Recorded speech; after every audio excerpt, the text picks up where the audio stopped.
Hey everyone. So we're back for another interview, and this one is with the amazing Shifra Jacobs. Thank you so much. Hi. Um, so if you haven't caught the last two episodes of this podcast interview, go check out the one with Matt Clark in the first one, and then check out the one with Georgia Scarlett for the second one. And yeah, this will be the third interview in the series. So Shifra, lovely to have you on here. Thank you for having There's a few questions which I want to ask before we get down into talking about your songs. The first one is, what is your favorite song that you've written to date? It's always hard to choose a favorite song. Um, but I think I always go back to I have a song called Play the Game Again.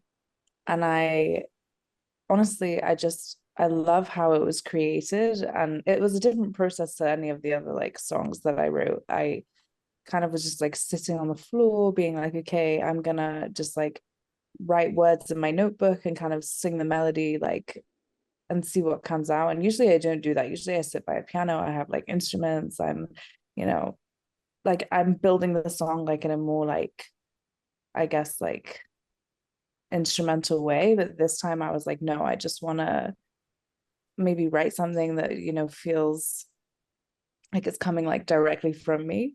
Um, and that's what happened. And I ended up, the words mean so much to me, and the whole concept of the song means a lot to me. But it's also, I was working with a producer, and I basically asked him, I sent him just my vocals, and I was like, okay, I want this song to be like Amy Winehouse meets James Bond, and yeah, he literally it was the definition of like someone understanding the assignment because he sent it back to me and like the first time I heard it I was like, oh my god, amazing. And it was funny because it's actually like someone that I was in primary school with. um his name is David Payson, and I got back in contact with him after years and years and years because I heard, he did music, and I was like, okay, like I hadn't seen him in maybe, I don't know, 15 years we hadn't spoken. And then, we worked together on this song, and it's just like every time I hear it, I'm like, oh my gosh, I love this, which is so nice when it's your own song because that doesn't always happen. Yeah. No, that is so cool because as you said, your own songs, you don't often listen back to them and think, oh yeah, that I really enjoyed that one. Yeah, So a yeah, lot of times it's cringe, and you're like, oh, well, especially if you're singing on most of them. yeah, I find listening back to my own voice sometimes to be a bit cringe. But yeah. yeah. Well, what is your favorite song to perform? Well, I won't say play the game again, even though it is cool. We use the loop pedal for that one. My favorite song to perform. Sorry, I have to think. Well, so wait, are you gonna edit this? Probably not. Oh no. Okay, It's so fine. sorry, This everybody is has a to hear me conversation. think. It's fine. It's just a conversation.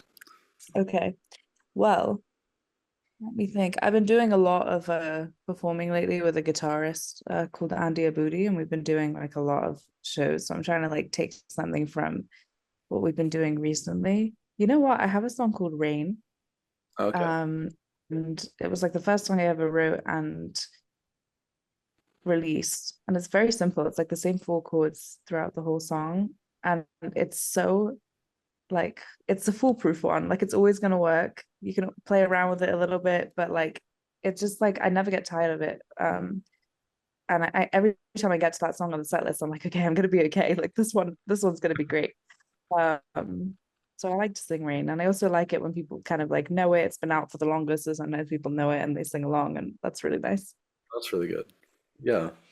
So that must be actually quite fun when you're performing, having people sing the words back to you. It feels really good. It's really crazy. Um, I will say at this stage in like my singing career, that's usually, when I invite like a lot of people who I know. Like a lot of times what I'm doing is something, a new place. People aren't necessarily gonna know it, but when Yeah. they do, it's really nice and it's really fun. That's really cool. Um, so who inspired you to make music? Because I know you talked about people which you've known for a while who have helped you out. But is there anyone in particular that has inspired you? Um, in terms of like other musicians or just people in my life. Musicians, people in your life, whoever you feel like has had like a real impact on you. Well, my mum always had music playing on in the house, and I don't think it was necessarily like, oh, everybody has to like gather together and sing, but it was just like this kind of love for music that was always around. And I think all of me and all my siblings have it. Not all of us are singers, but I think that like, we have this like deep love for music. So I feel like it kind of comes from there. But then there's also specific artists that I feel like really spoke to me when I was younger, and they still do.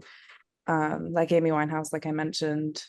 Ed Sheeran is a big one. I've, been following him for 15 years or something, and just watching what he did with his songs and how he played and how like authentic it was. I felt so inspired like every time I was watching things, and I still go back to those older videos of his and I still feel like the same kind of inspiration. And I love singer-songwriters that really write from their heart. Like I love Passenger, Lewis Capaldi, um just Sam Smith's first album, it stays with me. Like I love that. And I think, you know it's funny because now it is a kind of like the things I always find myself going back to. Like when they first came out, I was like, wow, this is new and it's so exciting. And I thought I would always find like these new albums and always feel that way, but I always find myself going back to like the old ones that inspired me at the beginning, and they still do. Well, that actually, you've basically, I'll still ask the question in case anything else pops out, but this answered the question based on your Spotify. You've apparently got influences from Amy Winehouse, Birdie, Ed Sheeran, Mhm. Passenger, and Queen. What in particular makes them stand out to you as influential artists? So I know I you honestly mentioned, yeah. can't believe, sorry, I just can't believe I didn't say Birdie in the in the previous answer. So this is great. I would say again, it's kind of just like the writing that comes from it. I remember like my Spotify Wrapped like a couple of years ago. It was the year, I think it was 2021. It was when Birdie came out with her Young Heart album. And I listened to it so much that I ended up being like the 0.01% top listener or something. Um, and I just love it because it was like an artist who is like so connected to that instrument. Like the way she plays piano is just like so beautiful, but it's also like the way she sings is so raw, and it's like a totally different, it's like a whole new level of communication. Like you have talking, and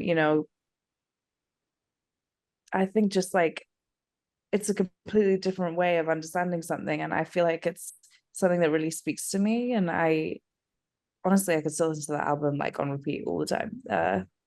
I just think that like I'm a really big fan of people who like aren't afraid to use their voices. It doesn't need to be like perfect all the time. Even with Freddie Mercury, he has like one of the greatest voices of all time, but he wasn't afraid to like try new things and kind of like, do something different. And I feel like I always kind of connected to those sort of artists. And if I could be, a percentage like them, then that would be great. Yeah, that's really cool. I mean, what you said about the artists is kind of true, isn't it? About some of these musicians just literally doing whatever they're inspired by at that moment. Instead of just honing in on one specific aspect, they evolve as an artist. Yeah, I find that like there's a lot of pressure, and I don't know if you feel this as well, but there's a lot of pressure to like fit into a box. Like you have to be a certain way, you have to look a certain way, you have to, act a certain way, especially if you're in the music industry and like people are looking for the specific thing. But I think a lot of times musicians and artists are people who have never really been inside the box. Like it's not people who are necessarily going to come and be one type of thing. And I feel like we should embrace that more and kind of just say, okay, what people are writing and what they're showing, that's what we want to see, not necessarily like how we can take them and put them into this like cookie cutter sort of mold. Um, yeah. Yeah, no, 100% agree. Um, so speaking as a vocalist, um, this kind of links in with two of the questions that I've got. Um, Mhm. you seem to be naturally talented as a vocalist. Is this natural talent, or is that hard work, or is that mix of two?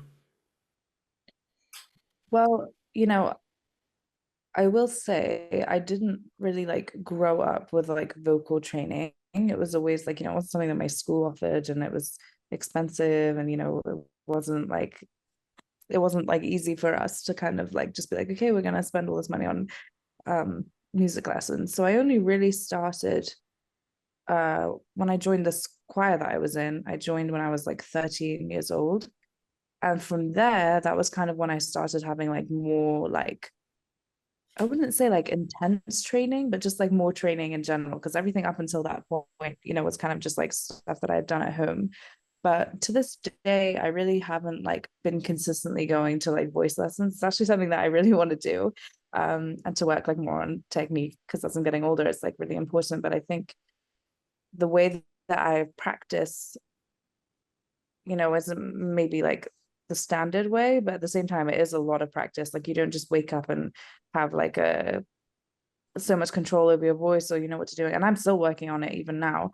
But I think the way I like to practice is just to kind of be like, when you're like on your own in the place that you live and like all the windows are closed and you feel like you're totally like, private and even the neighbors can probably hear you. And you really sing and like it doesn't matter, if you get it wrong. There's goals that you have. Also, I take a lot of inspiration from other artists. I think like seeing how other people sing and their techniques and what it sounds like and what I like and trying to do that and then taking it and like making it my own. That's a lot of what I did. But I would say it's like a mix of the two. I think you're kind of given a voice sometimes, like you're born with something, and then it's kind of how you nurture it. But I also believe that anyone can learn to sing. So I don't think it necessarily has to be something that you're born with. I think you just have to have a lot of uh, focus. And there's also a difference between like a voice sounding good because the technique is good and someone like actually sounding really good because you like the sound of their voice. So it's also just like, so particular like to the listener. So also it's just like, like with all art, it's kind of like an abstract thing sometimes. Yeah, no, I totally agree with the fact that anyone can learn to how to sing and grow into singing. I mean, any of my friends watching who went to um, theatre school with me and we did musical theatre together knows for a fact that I could not sing back then. So yeah, you're absolutely right in terms of people can learn how to sing. I tried once actually to learn how to act. Like I was in I also like I was in the chorus in Beauty and the Beast and it was so hard. I actually dropped out. Like I was just like I don't think I could do this. So a lot of credit to actors out there because I find that really hard. No, it definitely is. It's not an easy thing to do. Um, So when did you start practicing and working as a musician? I suppose practicing may have started a little bit before, but Mhm. Well, in 2017, I started kind of writing my own songs properly. I was always writing before that, but I started to really write them and like finish them and be like, okay, this would sound really cool if I could record it. I didn't really know how to do that though. So I kind of spoke to some friends and they told me, oh, I know this person who does production. I know this person. And I kind of met with, people who, there was one guy in particular who was super talented and he helped me make my first EP. But we did it like kind of slowly. So we recorded Rain and I remember like the first time I was hearing it, like afterwards, it's like the best feeling in the world. Like you have a song, it started from nothing. You sit with someone for a couple of hours and then you can, even if it's not perfect, like you can hear the song come to life. And that was just super special. So from there, I kind of started, releasing songs and seeing how that would go, and then releasing EPs and then doing more performances. And it kind of built from there. okay, nice. Yeah, I mean, I suppose that's where we all will start off with in the very first instance, as musicians. But yeah, I suppose so. It seems like you've been doing this for quite a while then, back from 2017. I suppose Yeah. if you look through your entire Spotify, Yeah, just there's a discography there, which is funny because like I don't know. I think it's important also to say that maybe in my head, I thought maybe I'd be in a different place at this point, like because I released a lot of songs and I feel like with each song you like pour your heart into it. And then sometimes, you can release it and nothing really happens and you're like, oh, okay. And then you kind of have to move on. And Next I project. yeah, and I think part of it is also just like believing in the songs that you're doing and the music that you're making and the progress that you're making, even if you can't see it. Because sometimes it's hard to like be like it's easy, sorry, to be like a little down on yourself and being like, you can see like other successful artists and say like, okay, how do I get to that point? But at the same time, like everyone's on a different trajectory. And I think you have to like continue to always try and enjoy the music that you're making. Because it's not about, is this song going to blow up or is that song going to blow up? I think you just have to be really proud of your work and just like continue to do it. And then hopefully one day it'll be able to, like, it can be something that you can make a living off of. I think that's really the goal. Yeah, so I suppose for anyone out there listening to this podcast about wanting to be a musician, wanting to be a songwriter, wanting to be a singer, it's not an easy industry. All you've got to do No. is just keep putting in the effort that you put into your previous project and the project beforehand, and just keep putting yourself out there. There'll be quite a few times where you're kicked down or you're told no to things, but it's all Yeah. about the fact that you will get there. You will get people following you, you will get people listening to your music. It just takes time and it just takes the effort. And I think that's one of the most grueling parts of this industry is just the fact that the hard work doesn't always represent in the streams. Yeah. It doesn't at all. And I think also, I'm sure that like other people can relate to this. I'm sure you can relate to this as well. Like, I think because you're being vulnerable and you're putting yourself out there, people then feel like they can come and give you all this criticism, even if it's like not warranted.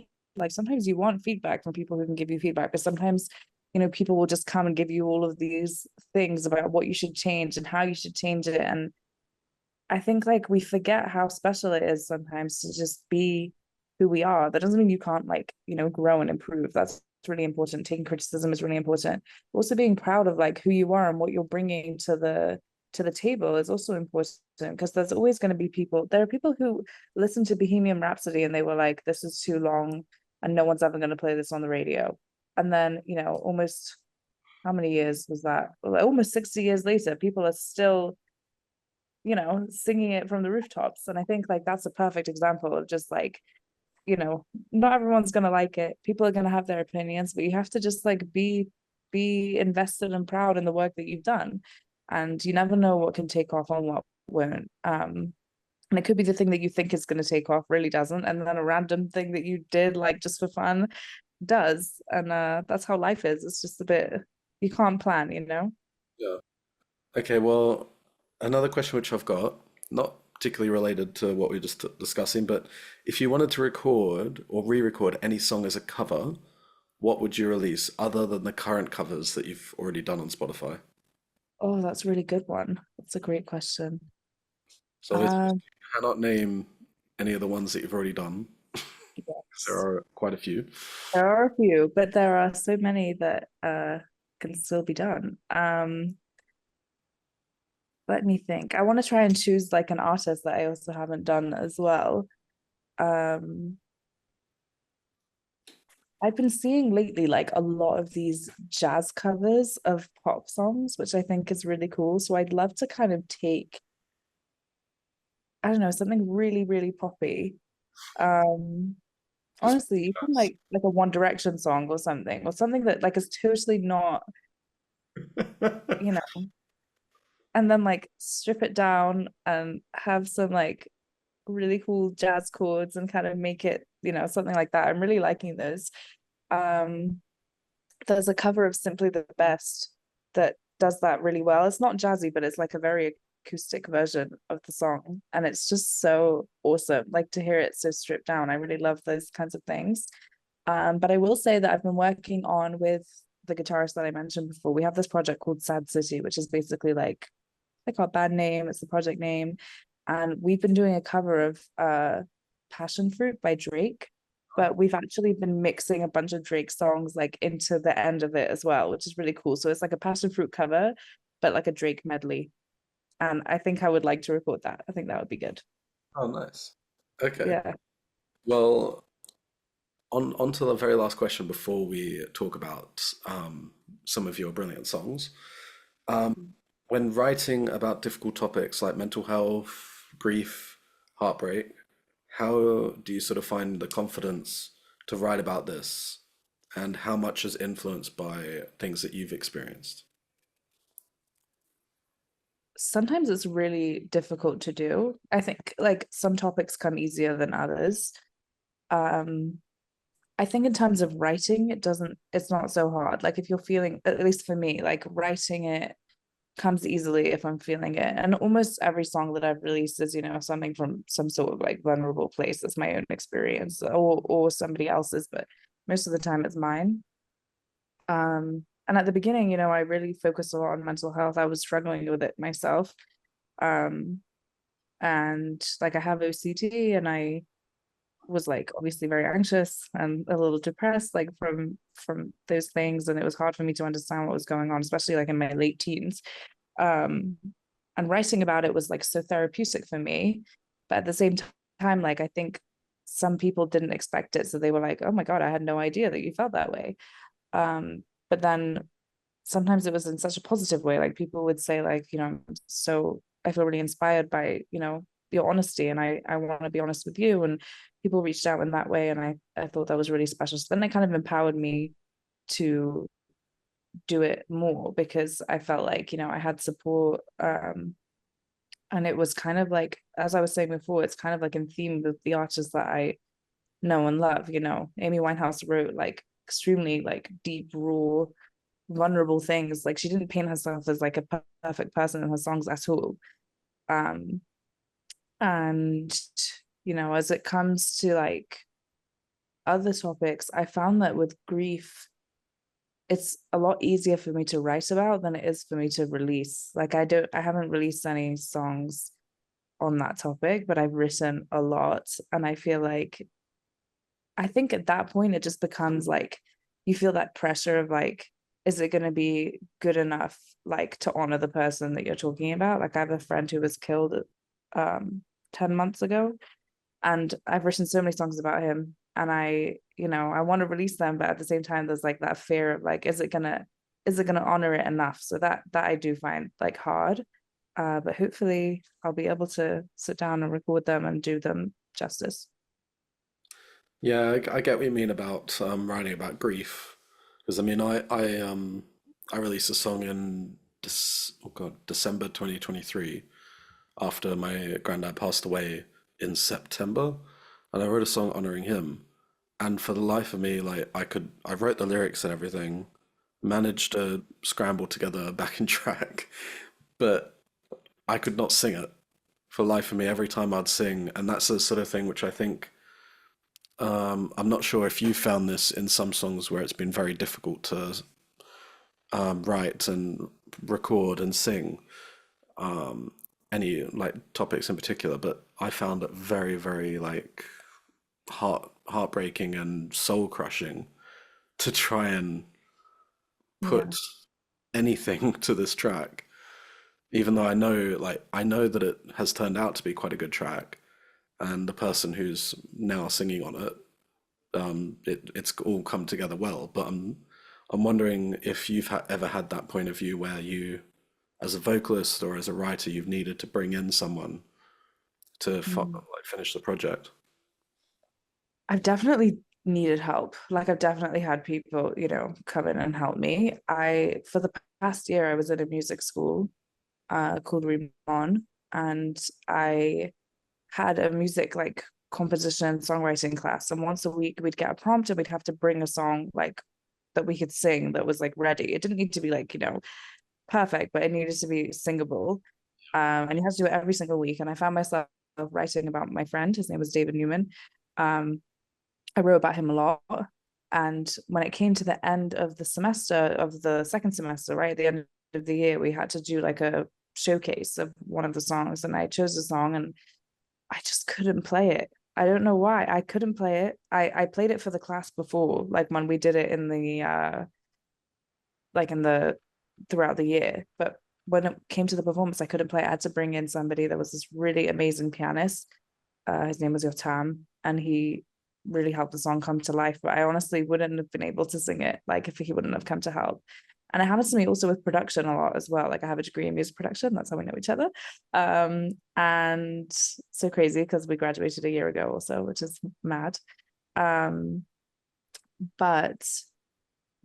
a lot of times, I'm working on a project and I think it sounds good, but I can't get it to the end. And I have to get like somebody else's ears on it. And I have to be like, listen, I really need you to help me. Even if I end up going back over it again, sometimes I just need the help, Yeah, no, 100%. I think this is the biggest thing in um, the music industry now, especially of independent music. Oh God, I can't speak English. Independent musicians. With the fact that we all want everything to come together the way that we want it and the way that it's in our heads, and we don't. I mean, I'm guilty of this quite a bit of the time, where I've got an idea in my head and I'm not always willing to stray away from it. I've Really kind hard to let go sometimes. Like it feels like your baby, and you're like, no, but the whole point of me doing this independently is so that I can shape it myself. But sometimes someone's input is actually like so valuable. So you need to be able to choose like when to fight your battles and when to say, like, you know what, it's worth a shot. of, yeah, we've got to let go of our pride and ego sometimes as Yeah. musicians, as especially independent ones. Yes. So I suppose that allows us to move on to listening to some of your amazing songs. So I picked one because you've got so many. I picked a couple as the years go on. Oh, So that's cool. I've got the first one. So I've got the first one starting in 2017, ending Hmm. on the one that you released this year. Nice. So we'll start with Some Days from the Some Days EP. I think I've got Mhm. that correct, which is November 2017. So if we both go on mute, I'll play the song, listen to it, and then we'll chat about it, and then yeah. Okay, cool. This is so exciting.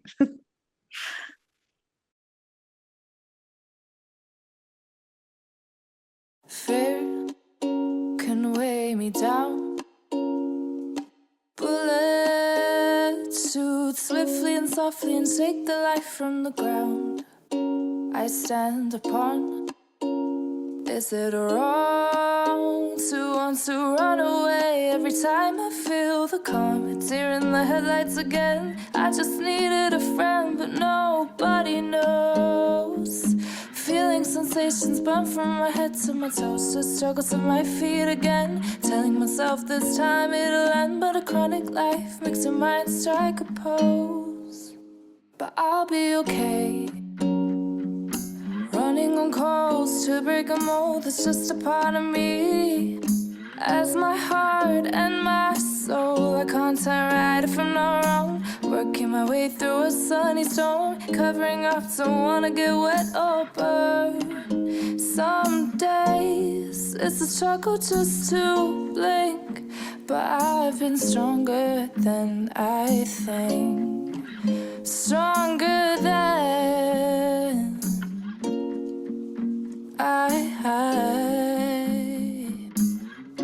I know what I should be. It's shocking me that I am rising higher and never attempted to flee. 'Cause still I see my fading scars from all your selfish deeds and what it did to me. I hope you know that I still bleed. You answer me in silent greed. To live a life of constantly feeling less than I should. If I could stop, then I would. I fix what I could. Doesn't have to be gone to be good. But I'll be okay. Running on coals to break a mold that's just a part of me. As my heart and my soul, I can't tell right from no wrong. Working my way through a sunny storm, covering up, don't wanna give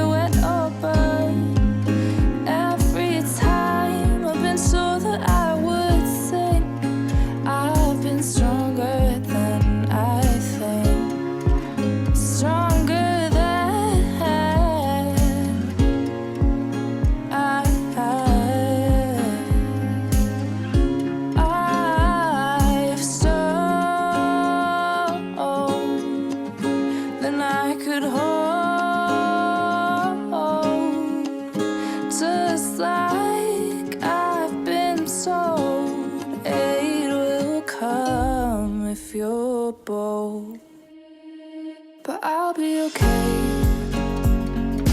Running on calls to break a mold that's just a part of me.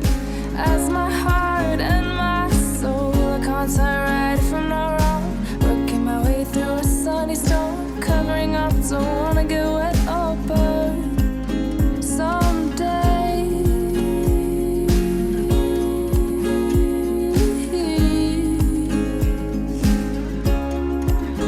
I've been stronger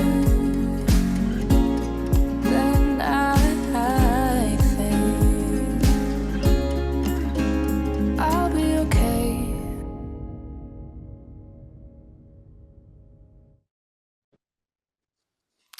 Amazing. So that was Some Days. Yeah, so why don't you start us off and just talk a little bit about Some Days?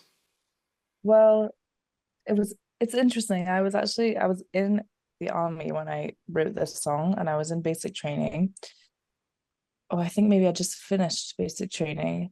And at the beginning there, like I kind of forgot about this until just now, but when I wrote like bullets shoot swiftly and softly, I can't speak now, shoot swiftly and softly and shake the life from the ground.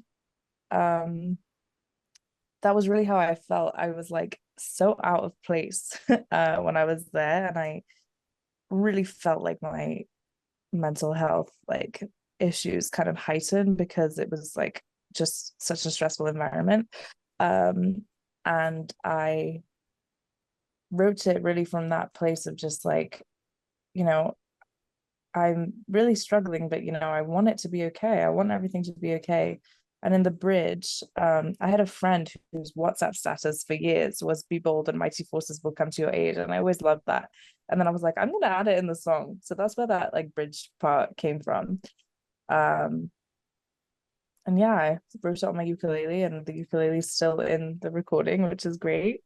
Um, and yeah, my first songs that I wrote were on the ukulele. I really just sat and played some chords, and they kind of came to life that way, which is cool. Yeah. I mean, I really enjoy the fact about this song that it just feels so I mean, it's obviously quite acoustic, and it feels quite not it feels quite simplistic in the sense that it's drawn back. There's not Mhm. much in it, which is quite nice because a lot of songs now are quite overproduced, and you don't get to hear individual instruments and hear their characteristics. But as you Mhm. said, you got the ukulele in there. Don't often hear ukuleles. The last song which I think I heard it was Riptide. Yes. There's actually some really good ukulele songs. I feel like the ukulele, sometimes people rag on it a little, but I like it's it a doesn't great get enough instrument. credit. It's a great instrument. Yeah, it is. You have to just use it right. Yeah. Um, so I suppose we can go through the next song, which I've got, Excited to know what you picked. which is oh yeah, because I haven't told you this list. No. So the next one is Spotlight from your House of Cards EP. Wow. Okay. And this was December 2019. So 2 years later. Yeah. This is with a new producer, and you could really hear it. Okay. So we'll have a listen to this now. I could have been your golden girl, oh, your whole world, but it didn't turn out that way. You can say you're only human, but men don't walk away. I could have been your little one under the sun. Oh, how things could have changed. You left it up to me, a child to explain. You fire excuses at me, thinking that I believe. Oh, but you couldn't be more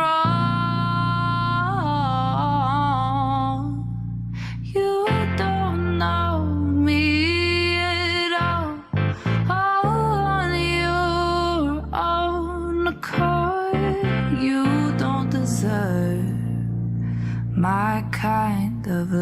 love. 'Cause 20 years have passed, and I've had pain from this day, and I have tried to fight it all my life, but it's here I'm giving it a spotlight. I hope this blares through your wall. I hope you hear this as a call, and I want you to know that you don't define me at all, at all, oh, oh, oh, at all, oh,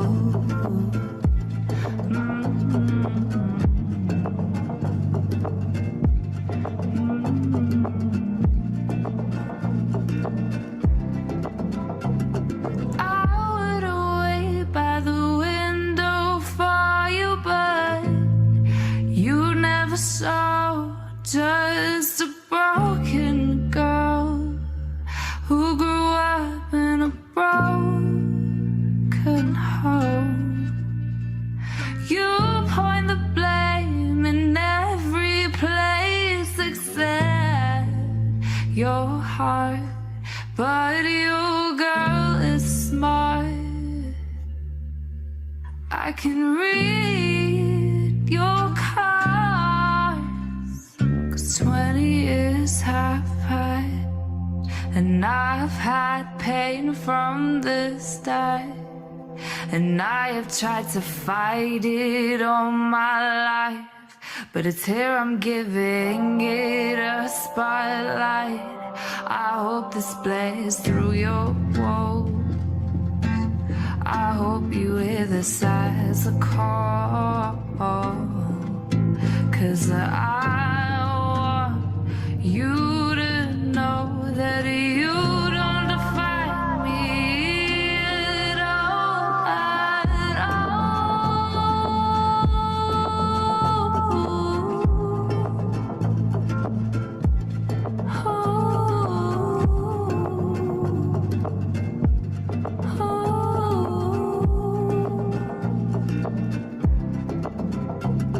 20 years have passed, and I've had pain from this day, and I have tried to fight it all my life, but it's here I'm giving it a spotlight. Oh, well, I really enjoyed that one. It's I actually feel emotional from that. well, do you want to give a quick overview of why this has maybe touched a nerve? Sure. It's also interesting to hear this now because my perspective on this is different to what it was when I wrote the song.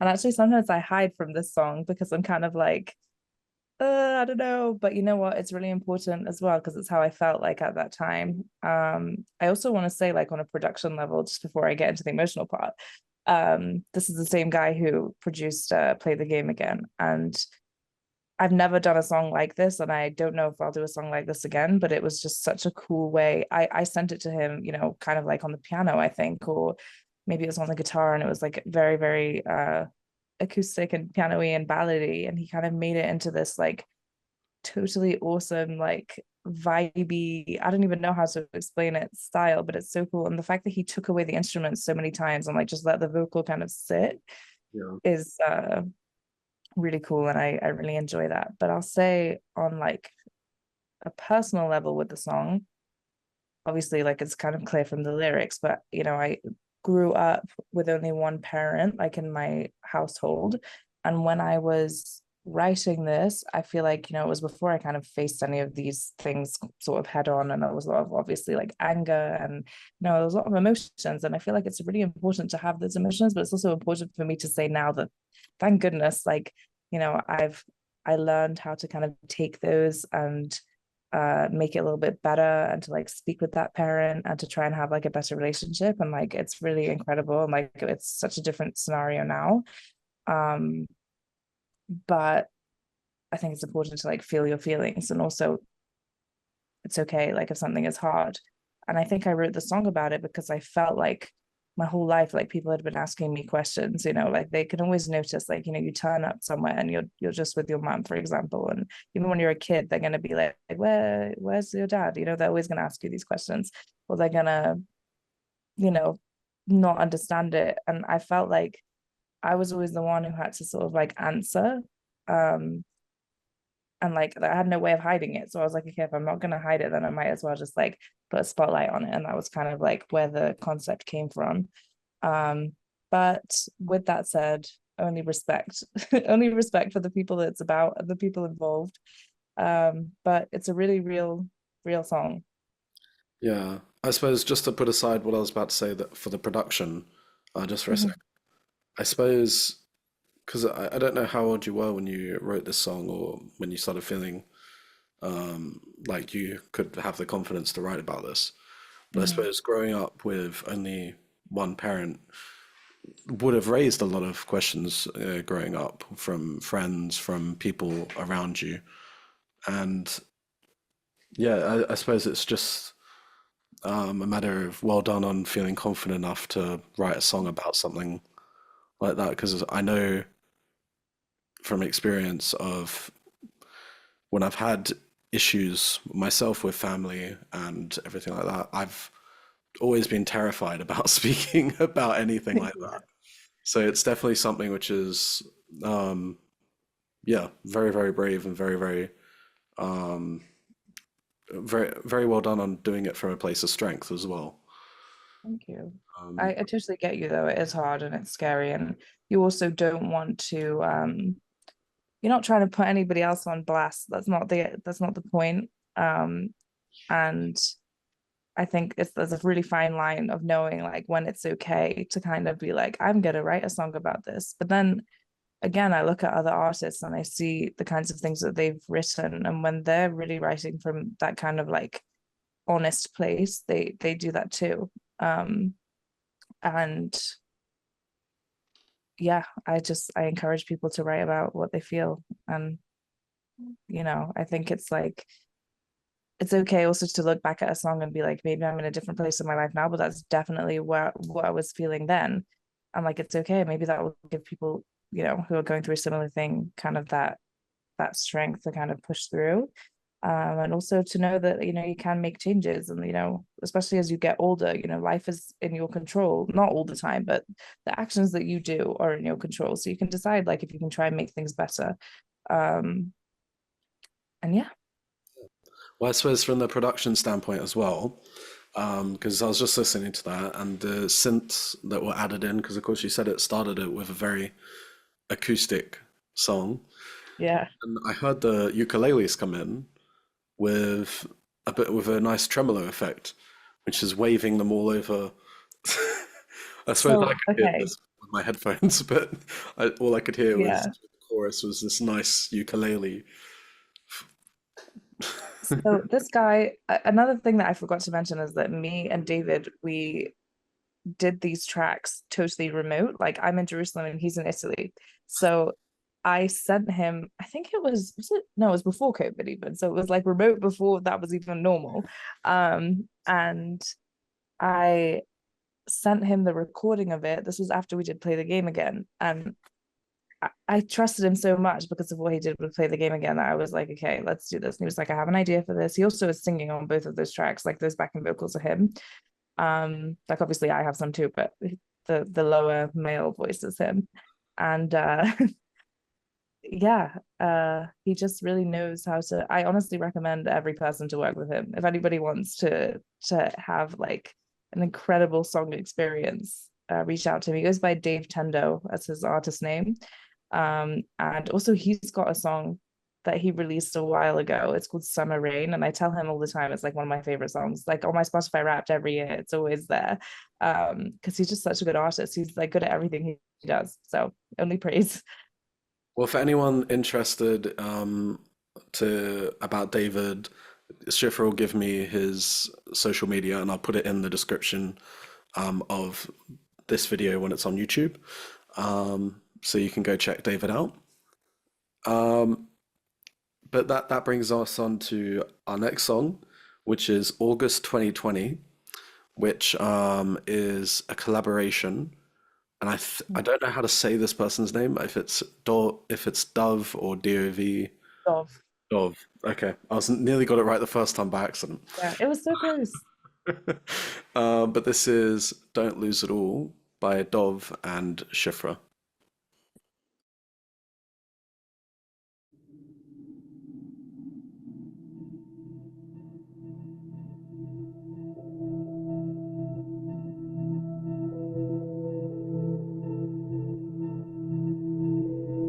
Lift me up again. Turn the world on its head. Drip down through the lens. See where we begin and where we end. I don't wanna have to choose. The more you love, the more you have to lose. Hold on.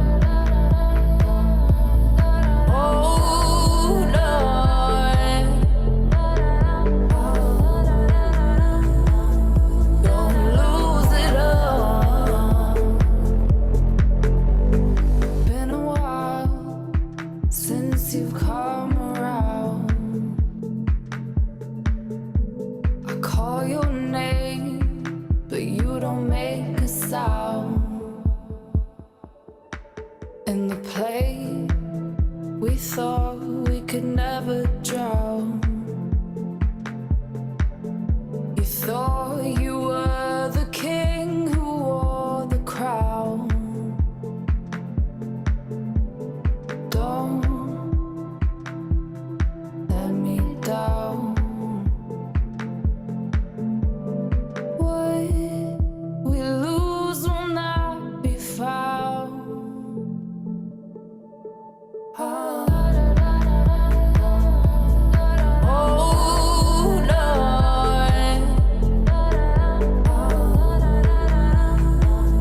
Don't lose it all. Hold on. Don't lose it all.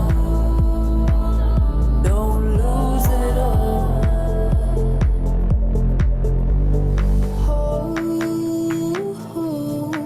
Hold on to me. Hold on. Don't lose it all.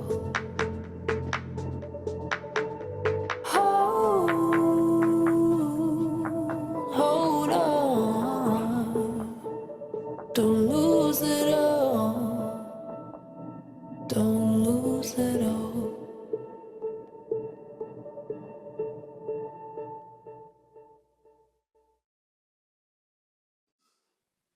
So that was "Don't Lose It All" by Dove and Shifra. So, out of curiosity, how did you get involved with an electronic music artist? Well, Dov happens to be my cousin, so that helps.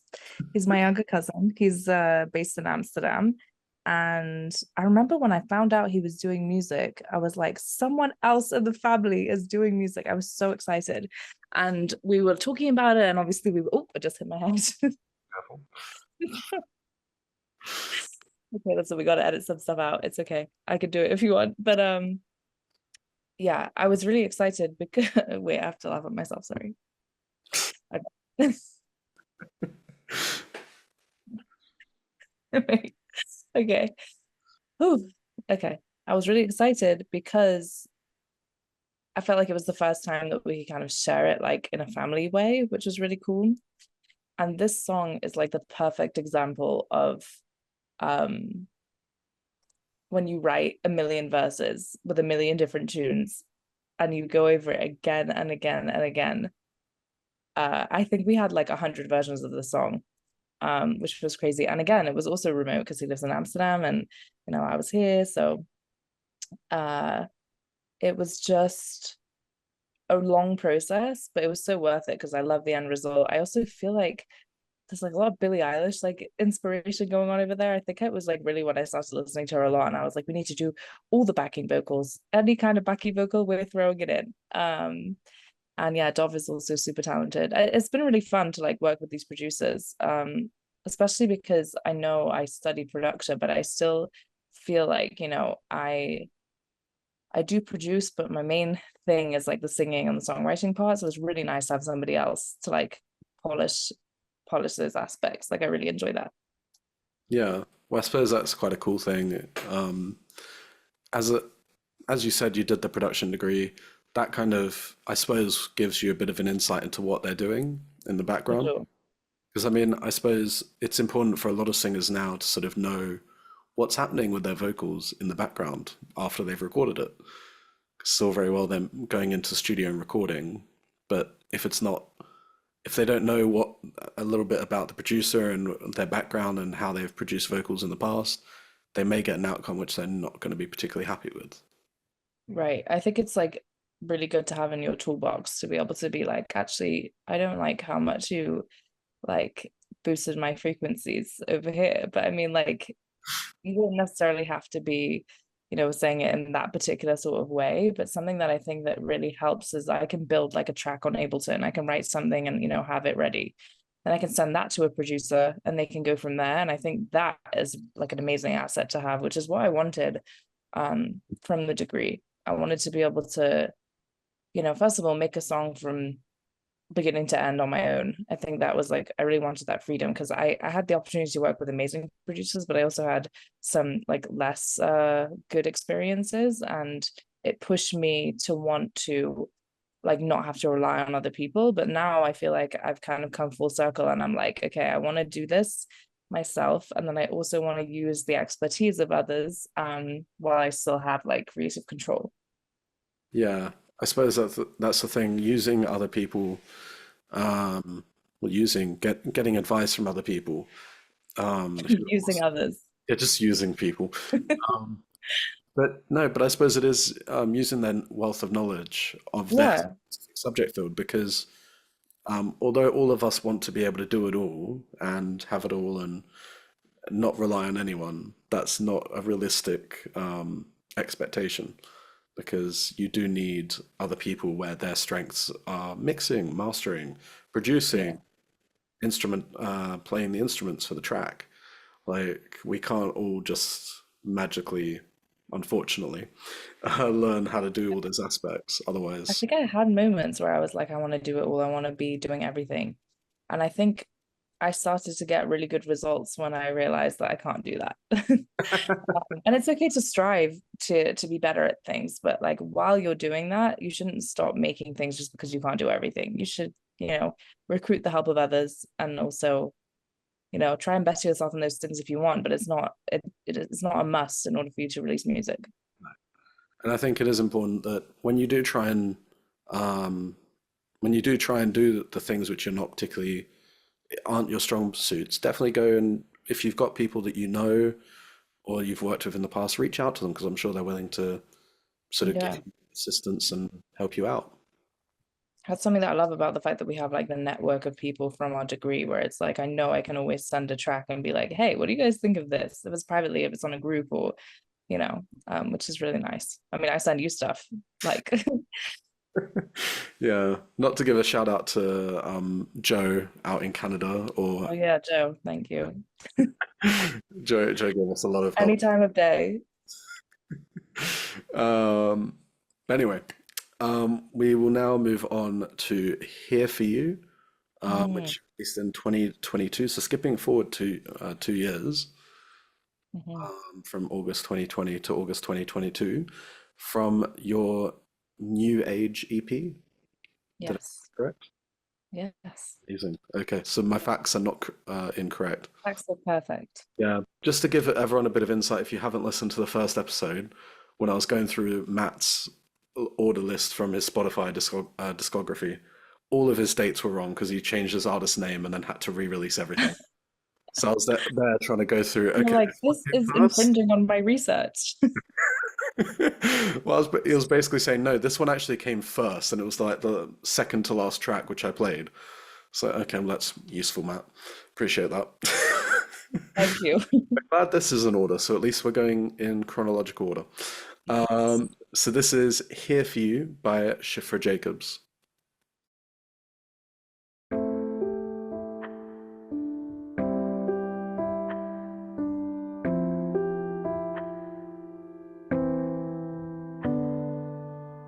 We don't owe them our love or our trust or anything they say we do.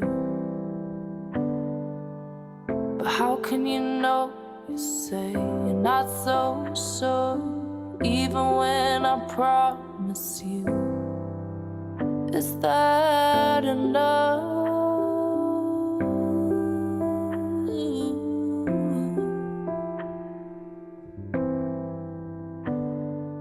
I'll be your savior if you need to lay there and feel what you need to feel. You gave me protection, I'll be the reflection on my terms comes to be. I'm here for you, like you're here for me. We were so young when they stole our youth and expected us to stand and grow. Where I was broken, you planted a seed so the cracks would never show. I won't let go, even though you waterfall.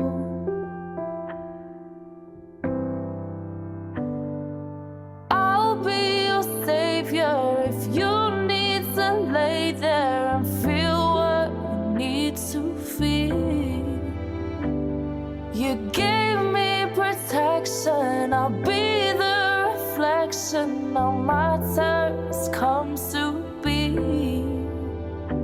I'm here for you, like you're here for me.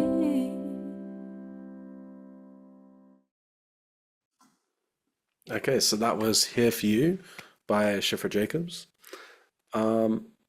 So I suppose I'll let you talk a bit about the meaning of the lyrics behind that song. Sure. I feel like this song is like quintessential Shifra. Like if I this is what it sounds like, when I just do it on my own. And like, it's me and the piano and maybe something a little around it. And just like really focusing on the lyrics and the words and the vocals. But the song itself is really just about, when someone like is showing a lot of strength to you, and like saying like, it's actually okay, like if you need to break sometimes. Like there are those people that you have in your life that are like, kind of like your rock, or people who have really been there for you, specifically like, in this particular song, I'm kind of directing it at a sibling, an older sibling, someone who's, very protective and, has always been there. But it's also to be able to say, if you need a moment, I'm also going to be there and I'm here for you as well. And that's basically where it came from. I remember like I wrote the song, had it like sitting in Ableton for a really long time. And then I kind of forgot that it was even there. And I was going back like through old stuff and I saw it and I was like, oh my God, I really like this. And I should just like, I was like, I don't need to do like fancy production on it. I don't need to do like, I just want to like record it and release it and that's it. That's kind of what happened. Oh, nice. Yeah, I mean, I this probably links in a little bit with the vocals where they're not always i- the stereotypically sung in the song. You can kind of feel like there's Mm. a little bit more of a spoken word aspect to some of the singing. Like Yeah. it's still definitely a melody, but it's not. You can kind of feel like okay, you are talking to someone. This is clearly a message for someone. It's not. It's something which you're trying to convey to someone else. It's not Yeah. just yeah. And it's interesting because I don't even know if that was like a conscious decision. or if it just kind of happened that way. Like I don't think I was like, I'm gonna do it like this, because I think that's just like how it came out, which is kind of cool. Yeah. I suppose a lot of good music is kind of that way, isn't it? Where you don't, the ones that you put a lot of thought into is when it doesn't always pan out the way you hoped. When you let instinct kind of take over, Yeah. it can go really well. It can also go really wrong as well. I'm not saying that, like, you know, sometimes you're sitting there like, this is gonna be great, and then it's just like, you're like, what is this? And you throw it away and you never look at it again. But it's so worth trying, because sometimes you have like really good results. Yeah. Well, I mean, this song is a clear example of when it goes well. Because the sort of simplistic kind of acoustic version of just the piano and vocals, when you doesn't always work in a song, but this one with the spoken word kind of singing aspect mixed with the piano, it kind of works quite nicely, aesthetically speaking. Anyway, it's quite a nice aesthetic. And that whole EP, I guess, is like a little bit more stripped down, which was nice. Yeah. So we've got two songs left. The first one, or we're now moving on to 2023. I was tempted to put Dreams in there, which is I thought you were gonna do Dreams. Yeah, that's what I think is coming. it's not Dreams. So in 2023, I released a collaboration album called Next Step, in which Shifra featured on two of the songs. I'm not going to play them because I've got another song which I want to play instead. Oh yeah, I'm all for you playing Dreams or another song if that's what you want. There's another song which I want to play, Okay. but I'm just featuring it in this podcast, just mentioning the fact that you can go and listen to Dreams and Vast Past from the Next Step album if you want to listen to more of Shifra's vocals on them. And If you want to listen to James's amazing work, then you should definitely do it. but you can also, yeah, thank you. But I know how it feels. but I'd much rather listen to for 2023 is one that you release in January of that year, which is Woman, Life, Freedom. Yes. So we'll have a listen to that, and then we'll have a discussion about that afterwards.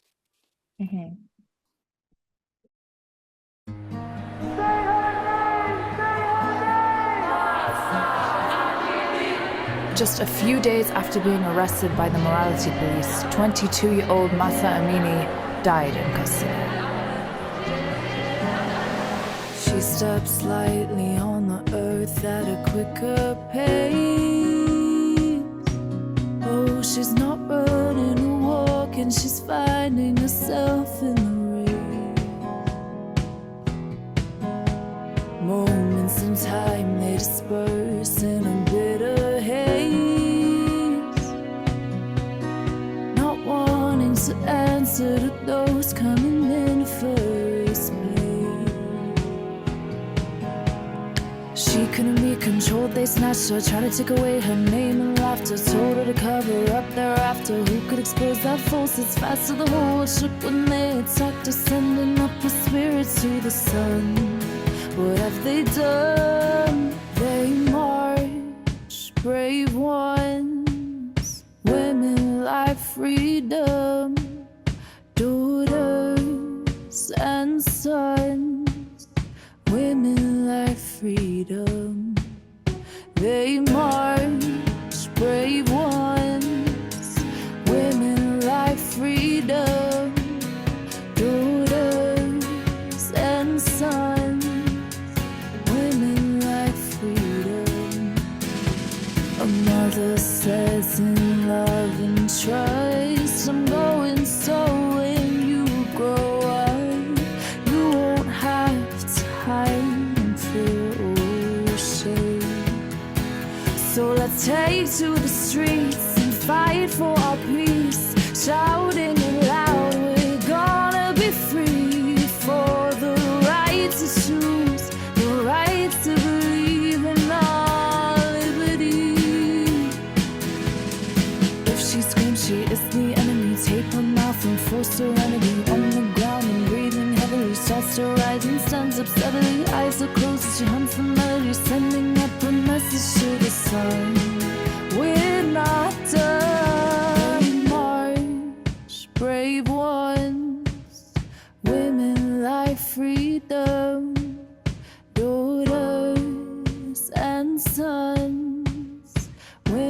women like freedom. The march, they march, brave ones. They march, women like freedom. Students and sons. The march, women like freedom. The march, I will use my voice to say when I think something's wrong. Shout it loud from the rooftops, just screaming from our lungs. She steps slightly on the earth at a quicker pace. She's not running or walking, she's finding herself in the race.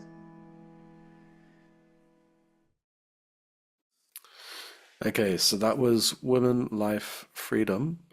Would you want to give a bit of background behind this one, Shifra? Yes.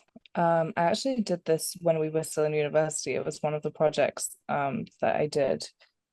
But I feel like the song like continues to have so much meaning, and like it continues with the times, and I'll like explain what I mean. But that year, as I said at the beginning of the song there was a young woman in Iran who was arrested by the morality police for not wearing her hijab correctly. And then she somehow, like, this is how they said it, she somehow died while she was in police custody, but they beat her and she died. And there were huge riots and protests in Iran during that time, with really, really brave women coming out, and men coming out, and taking to the streets. And like, some people took off their hijab, and obviously, like, if people want to wear the hijab, they definitely should, but the act of taking it off because they were being forced to, and because somebody was killed for not wearing it properly, was like this massive defiant sort of protest. And it was just, it kind of took over the world. And Women, Life, Freedom was the slogan that they used for those protests, and it really, really touched me.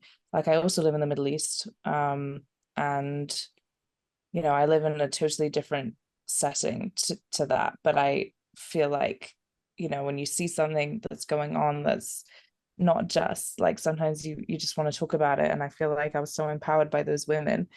And even now, when I sing the song, like, not to get too political, not to get too controversial, but I live in Israel, and lots has happened this year. And we still have many there's female hostages, there's women who are really suffering, like, because of the actions of others. And I don't think that those things should be swept under the rug. I think you have to put aside, like, whatever your political thoughts are, and to say, like, you know what, you don't treat people this way. And if you have a standard for how you expect women to be treated, it shouldn't, like, drop and fall and rise again depending on who it's to. It should be to everybody. And when I sing this song now, I also do it for Masa Amini, and I also do it for those women, and it feels really powerful still. And it's not just for those women, it's for all the women who are struggling in that way. And who their rights are taken away from them, or they're being abused, or anything like that. And I think it's important for us to speak out about it, even if sometimes people don't want us to. So that's kind of where that came from. Yeah. I mean, it's kind of one of those things where, I mean, to avoid too much talking about politics, Yeah. unfortunately, the music industry has always been overshadowed by politics, no matter what happens. But it's just reminded me of a specific line in Imagine by John Lennon, which, of course, he was a huge political activist after the Beatles split up and Yeah. everything. But imagine there's no countries, it isn't hard to do, nothing to kill to, or die for, and no religion too. Imagine all the people living life in peace. I mean, it's kind of one of those things where I suppose your song was kind of referencing that sort of thing where there's no reason why people should be scared or feel like they've got no power in types of situations. And it's kind of one of those things where, I mean, we see it in America, don't we, with police and everything feeling like they've got too much, well, feeling like they've got all the power in the world.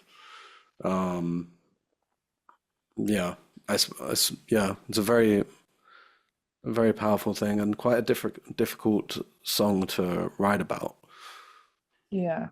And weirdly enough, like it kind of came, I felt so strongly about it that it came like pretty easily in terms of like the actual like lyrics of it. And yeah, I think that should be the main message from it at the end of the day. It shouldn't be, it's exactly what like I think the John Lennon quote is really good because it's not about like what religion you are, where you come from, or what you look like, or anything like that. And I think you have to be able to speak out for just all people. And in New Age as well, I have another song called New Age. And there's a part that I took from my grandfather who passed away the year before I released that EP.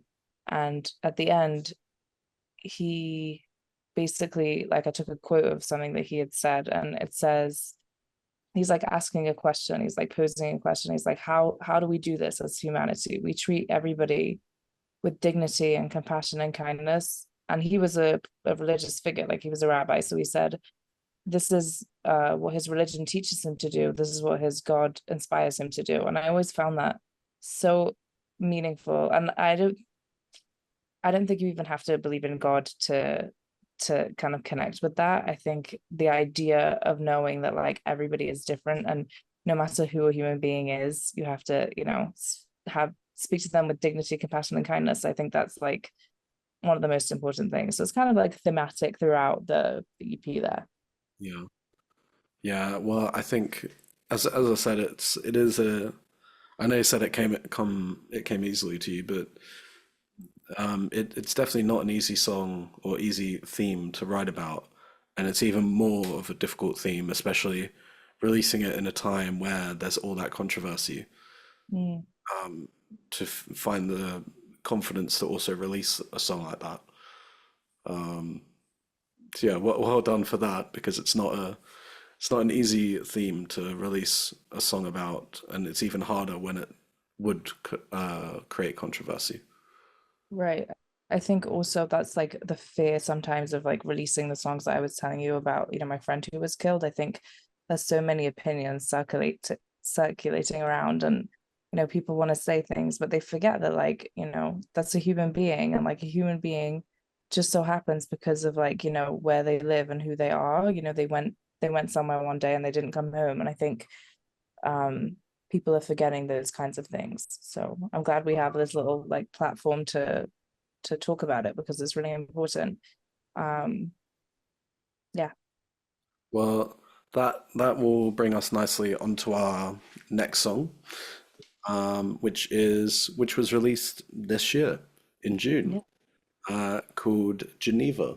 So we'll have a listen to Yeah. that.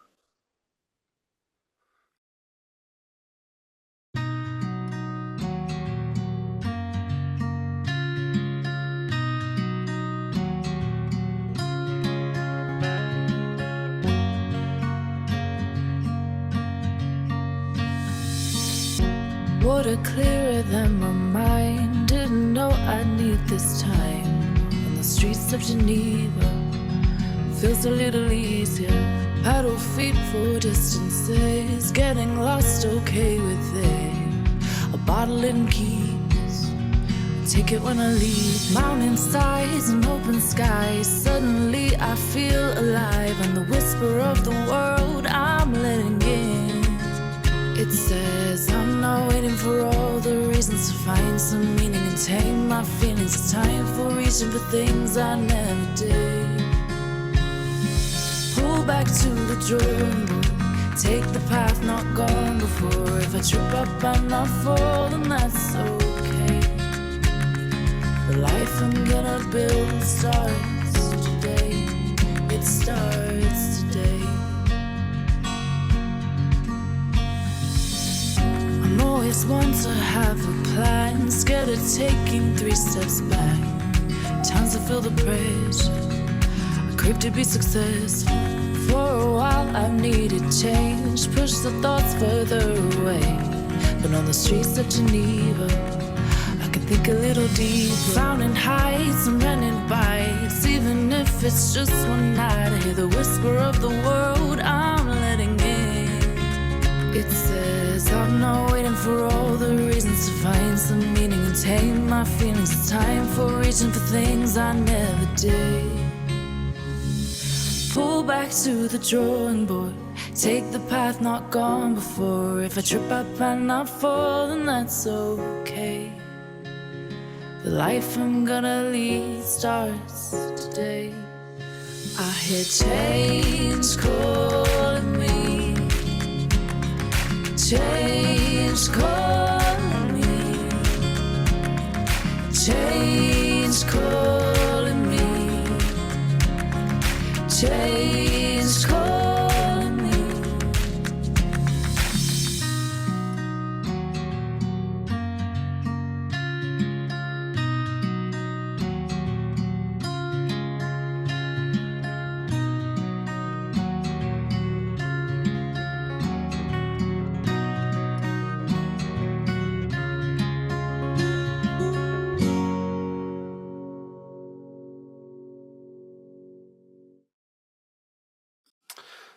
So that was Geneva by Shifra.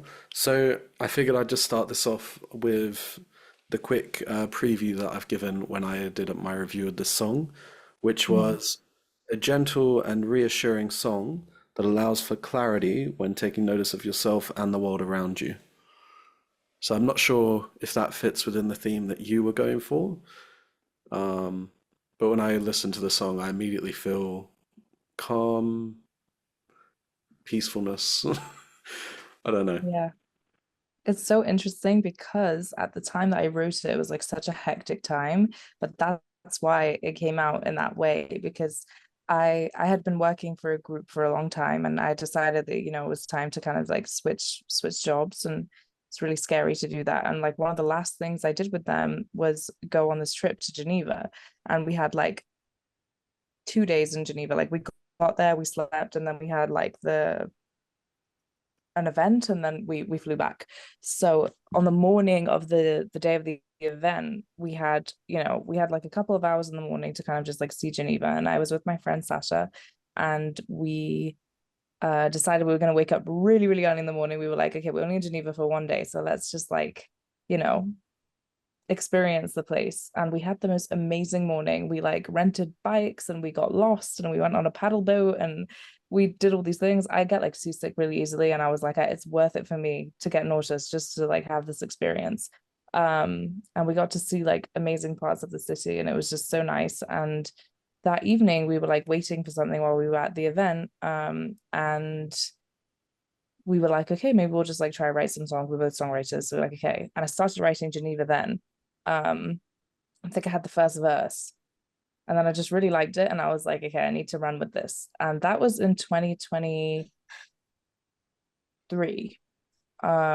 And then it was over a year from when I started writing it to when I released it. I kept going back to it and being like, what should I do? I put my cousin Dov like on it a little bit to be like, hey, what should we do with this? And then he sent it back to me, and I went over it and like all these things. But then finally I was like, you know what, I want this to come out. And it was a really good feeling because I hadn't actually released a song since Women Life Freedom. So I really wanted to get music out there, and I want to keep doing that now, and to just keep releasing new things, because I had a bit of a hiatus. I think I just wasn't sure what direction I wanted to go in, and now I feel like I know a little bit more. It's very exciting. Well, my favorite line from the song is water clearer than my mind. I didn't know I need this time. On the streets of Geneva feels a little easier. I don't know. I just feel like it's quite a nice line, just giving a bit of clarity and serenity on all of this, on, as you said, all the chaos going on. It's quite nice Yeah, having a song which is just like, okay, deep breath. I think I just surrendered to it. Like I think I was like, you know what, I'm in Geneva. Like genuinely, it was exactly like how the words are written. It was like, it feels better now. Like I have like more perspective. I'm taken out of the like my regular routine, and I know that like even though I've worked like being in this job for a long time and I've worked towards something and now it's shifting, that doesn't mean that it's bad. Like I feel lighter. Like I know that I'm making the best decision for myself. Um, and it was the best decision for myself, and I'm really happy that I did it. But at the time, change is just hard. But then at the end, when I'm like, I hear change calling me, I was like, I do want things to be different. Yeah. Well, that brings us nicely towards the end of this Melody and Music Introducers interview. Um, so my mind is now blanking. Um, Okay, I hit my head on the window before, so we're doing great. um, no, so yes, we can go check out all of Shifra's social media. Where can they find your social media, Shifra? On Instagram, I'm Shifra Sings. You can find me there. That's my main place. And obviously on Spotify, you can search for Shifra Jacobs, and those are my main ones. Nice. Well, just so everyone is aware as well, there is the Melody and Music playlist as well. We're currently on 24 songs. Maybe by the time this comes out, it'll be more than 24. But on that playlist, you can find Shifra's Geneva and Here For You as well on that playlist. So go check out that playlist with some amazing songs from people from Brisbane in Australia, from London, uh, God, where else?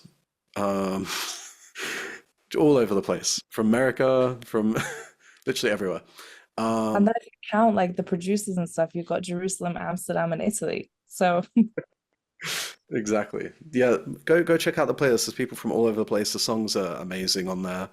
Um, and yeah, so that brings us towards the end. Thank you so much for joining me today, Shifra.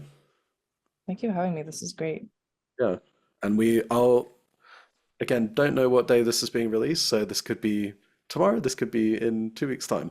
So, but I hope you all enjoyed this Melody Music Introducers to Shifra Jacobs.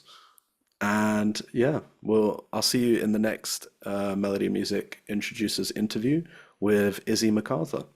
So see you all later.